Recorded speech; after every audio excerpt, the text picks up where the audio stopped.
Yolanda Arvizu was a starting pitcher and second baseman for Aggie softball all 4 years at Utah State, and she was an All-American in both 1981 and 1982.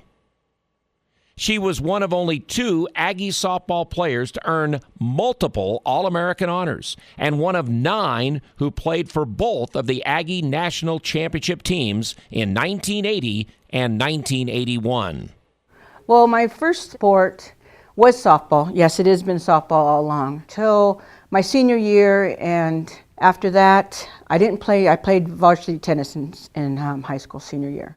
After that, I went straight to Utah State. I got a phone call from John Horan. He called me and I said, "Where's Logan, Utah?" I swear, where's Logan, Utah? And he goes, "John Horan, how do you know me? I saw you when you were 14 years old, when you played Bobby Sox." I said, "Really?" I said, "You gotta be," he goes, "and I knew you had the potential all along." He gave me a full ride scholarship. And then I thought, well, you know, if I'm good at a sport, why not get a scholarship and go to school? He knew that I played pro ball.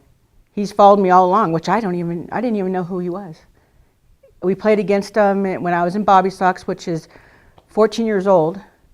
And he said that, "I want you here and I know you can do well." So actually, truthfully, my first year here, I was scared. Being away from home, kind of. And you know, and then I didn't know the process of recruiting, because I've never been involved in recruiting before. So I thought, who are we going to have next year? You know, and that's why I was pretty much scared. Who are we going to have next year? I hope it's not going to be like this, because, you know, it was a type of team that we were good, but we weren't as good. A lot of them didn't have killer instinct, which I'm used to. I said, John, we have to do something. And he goes, "What do you mean?" I said, "I know all these people, all these players from San Diego. Can we get them up here? Can you do something to get them up here? Some kind of incentive, a little bit of scholarship?" So next thing you know, we had 5 players from San Diego that next year. And then we won nationals the next 2 years. He trusted me. He got everybody up here. And we did well. We did really well. We won nationals 2 years in a row. The first year, everybody thought, "Who's Utah State? It's a fluke." Okay. Well, truthfully, the next year we went into our California. We went on our spring break. California, we lost every single game. Every single game on our California spring break. So it was like, oh my goodness, you guys, because everybody was out to beat us. We're national champs. So after that, we regrouped and we got back, and sure enough, Lloydine got us all together, and all of us girls got together, and we said, we got to do something, guys. We got to put it together.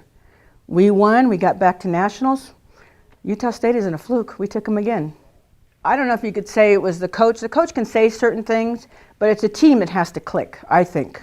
The team clicked together, and Lloydine just said, "You guys, everybody's out to beat us. Do you see that?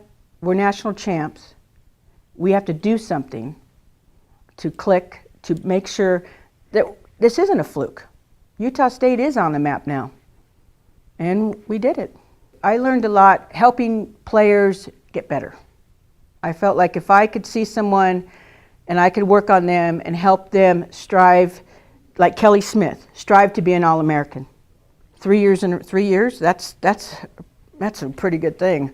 For her to, and she's from San Diego, for her to be better, for Christy Skoglund to be better, for all the other players on the team, just to better themselves a little bit, it made me feel good that I did something right.